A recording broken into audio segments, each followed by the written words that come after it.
Morning, dear children. How are you? Hope you are fit and fine and enjoying your studies.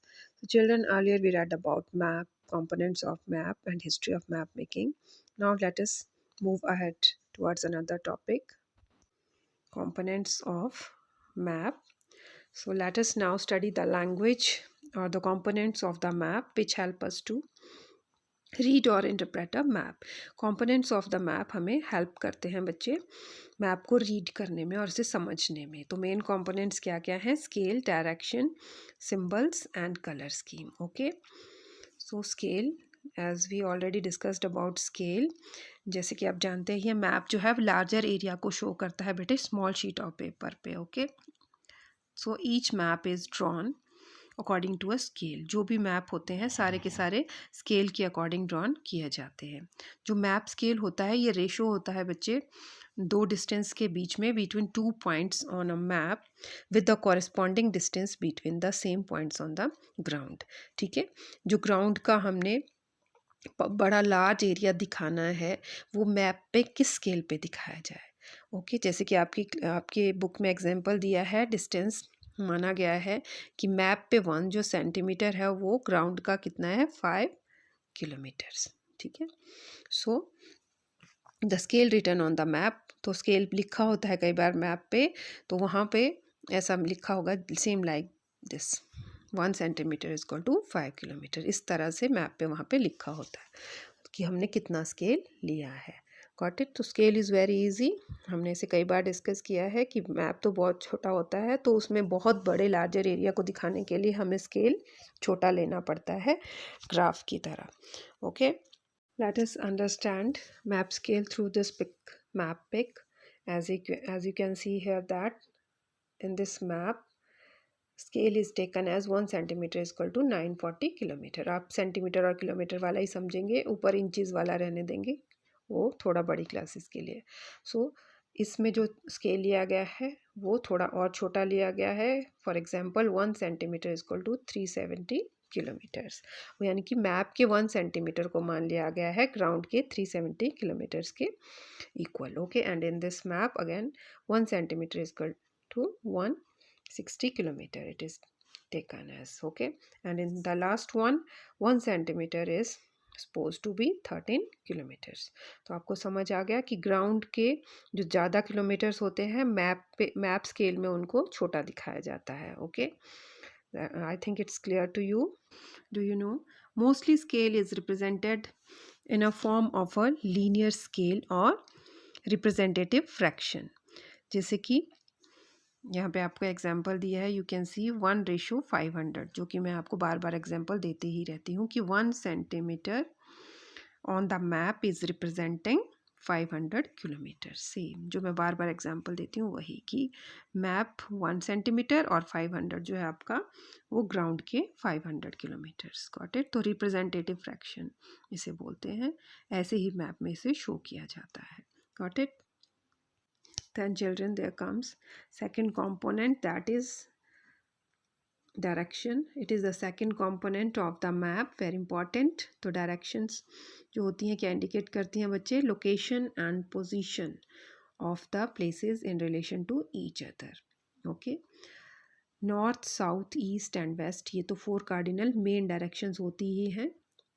Okay, compass की भी, compass से हमें पता चलता है डायरेक्शंस का. ओके, कंपस shows us या tells us about directions. Okay, और जो 4 इंटरमीडिएट डायरेक्शंस होती हैं बच्चे are north east, north west, south east and north east.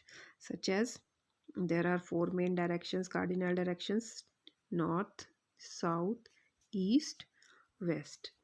अब जो यहाँ पे बीच वाली जो एक डायरेक्शन आ जाती है intermediate direction, that is known as north west, and this one is southwest, and this is southeast, and this is northeast.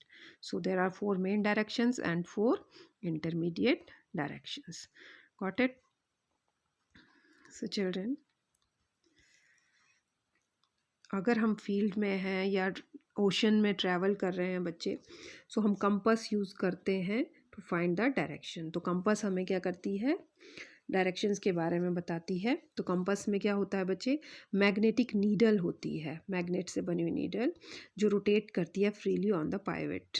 Okay, जो इसका आप देख रहे हो, ये जो इसका डायल सा है, ये पाइवेट है, इस पे ये मूव फ्रीली, आराम से फ्रीली ये मूव करती है। ओके, जब कंपास को आप किसी प्लेन सरफेस पे रखोगे, जो नीडल है वो रेस्ट पे आ जाएगी। इसका मतलब कि हम जब इसे हाथ में लेते हैं किसी डायरेक्शन का पता करने के लिए ओशन में, तभी ये हमें डायरेक्शन के बारे में बताएगी। अदरवाइज़ आप इसको प्लेन सरफेस पे अगर रख दोगे तो ये रेस्ट पे आ जाएगी।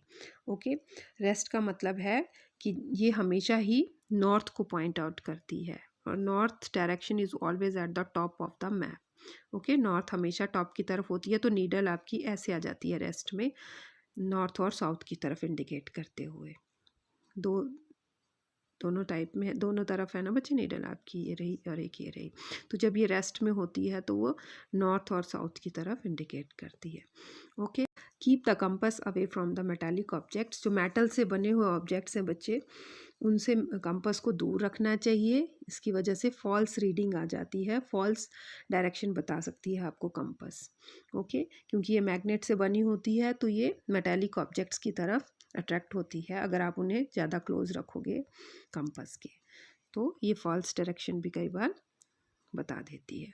Okay, so is it clear to you that north is always at the top of the map, और कंपास हमें डायरेक्शंस के बारे में बताती है। Got it?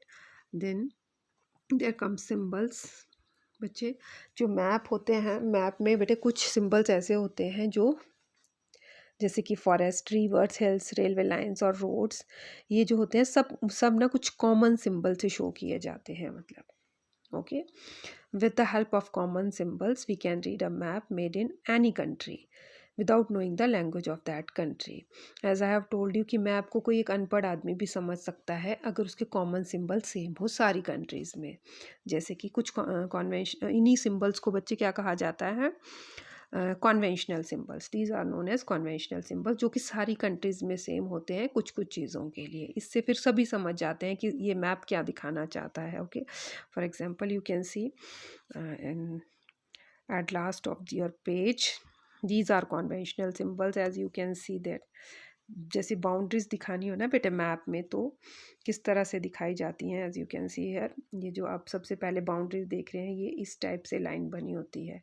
अब आप अपना मैप ज़रूर देखना, उसमें जो इंटरनेशनल बाउंड्रीज होंगी बेटे, जैसे नेपाल भूटान के साथ जो हमारी बाउंड्रीज होंगी, तो इस टाइप की लाइन लगी होगी।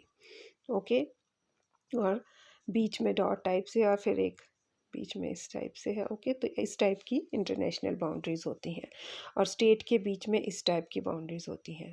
Got it? तो दीज आर कॉन्वेंशनल सिंबल्स, सभी मैप में इसी टाइप से शो की जाती हैं जो बाउंड्रीज हैं। देन रोड, जब रोड हो कहीं पे आसपास, ठीक है, अगर आपका मेटल रोड है कि पक्का रास्ता है, मेटल उस पर बिछी है, तो इस टाइप का रोड है। और देखिए नॉन मेटल के लिए इस टाइप से आपका सिंबल है। देन रिवर, रिवर के लिए ये निशान होता है, और रिवर के लिए ब्लू कलर भी यूज़ किया जाता है। ओके, तो वो कलर स्कीम में हम पढ़ेंगे। Got it? देखो आसपास बच्चे कहीं पे आपके टैंक हो तो ये वाला सिंबल बना रहता है। तो आप भी इन सिंबल्स को अच्छी तरह अंडरस्टैंड करें और माइंड में, मेमोरी में फिट कर लें, ये आपके लिए हेल्पफुल रहेंगे। If there is any dam nearby then this symbol is used. Then spring, अगर कोई झरना है तो इस टाइप से ये वाला सिंबल होगा। देन कॉनिफर ट्रीज़ के लिए, स्पेशली जो कॉनिफर ट्रीज़ होते हैं, कॉनिफेरस ट्रीज़, तो इस टाइप के ट्री का जो है पिक बनी होगी सिंबल टाइप से। एंड लास्ट में डेसिडियस फॉरेस्ट के लिए, जो लास्ट में, ये लास्ट में इस टाइप से बना है, आप देख सकते हैं, मार्क नहीं हो पा रहा है। तो डेसिडियस फॉरेस्ट के लिए डिफरेंट सिंबल है, कॉनिफर फॉरेस्ट के लिए there is different symbol. Okay, bridge के लिए you can see over here this symbol. And then railway line, this type of symbol. Metre gauge, okay, gauge distance रहता है बेटे रेलवे के जो ट्रैक्स होते हैं उनके बीच में, तो किस टाइप का गॉज है, एक थोड़ा नैरो होता है, एक ब्रॉड गॉज होता है। ठीक है, तो ये भी शो किया जाता है कि किस टाइप का गॉज है। ओके, देन टेम्पल, टेम्पल की इस तरह से टेम्पल बना रहता है इस तरह से, ओके। मॉस्क्यू के लिए मॉस्क्यू का जो सिंबल बना रहता है, ओके। चर्च के लिए ये तो प्लस का निशान आपको पता ही है, ओके। एंड विलेज के लिए इस टाइप से कि विलेज है आगे, छोटे छोटे ब्लॉक्स बने रहते हैं, okay. So these are conventional symbols. और भी कई कन्वेंशनल सिंबल्स हैं जो all over the country same रहते हैं, इससे लोग इन्हें समझ जाते हैं, ओके, कि मैप हमें क्या दिखाना चाहता है। तो जो अनपढ़ लेमैन पर्सन है, he or she can also understand the map with the conventional symbols, okay. So I think you got it. Then there comes बच्चे color schemes. कलर्स दे दिए जाते हैं like common symbols. A color, a common color scheme has also been adopted for showing different relief features on a map, such as beta blue color is used for showing water bodies, as I have told you. oceans आपने देखे होंगे हमेशा blue colour में ही map में दिखाए जाते हैं, okay. सी के लिए भी आपका ब्लू कलर ही लगता है, एंड रिवर भी आपकी ब्लू कलर की लाइन ऐसे बनी रहती है, ओके। बच्चे low lands and plains are represented by green colour. जो थोड़े प्लेन एरियाज होते हैं उन्हें ग्रीन कलर से शो किया जाता है, जबकि जो हायर बहुत बड़े बड़े प्लेट्यूज और हिली रीजन्स होते हैं उन्हें येलो और ऑरेंज कलर से शो किया जाता है, येलो एंड ऑरेंज कलर, ठीक है। तो आपने ये माइंड में बिठा लेना है कि हिली एरिया और प्लेट्यूज को कैसे शो किया जाता है। While brown colour is use for showing mountains. देखिए माउंटेन्स के लिए ग्रीन नहीं है, ओके। ग्रीन प्लेन एरिया में क्यों होता है, क्रॉप को दिखाने के लिए कि हाँ वेजिटेशन एग्रीकल्चर हो जाता है, ओके। कई बार ट्रीज़ के लिए भी यूज़ कर लेते हैं वैसे ग्रीन, बट ब्राउन ज़्यादा माउंटेन्स के लिए शो किया जाता है। और जो स्नो क्रैप्ड एरियाज होते हैं उन्हें वाइट कलर से शो किया जाता है, got it, as you can see here. So this scheme of colors for showing relief features on maps is the same throughout the world. तो यही सारी कलर स्कीम पूरे वर्ल्ड में यूज़ की जाती है मैप्स में, okay. That's why even a layman can understand और interpret the map, okay. So children, first of all read the topic and then understand it, and keep these things always in your mind. So that's all in today's topic. So children, have a nice day and stay safe at your homes.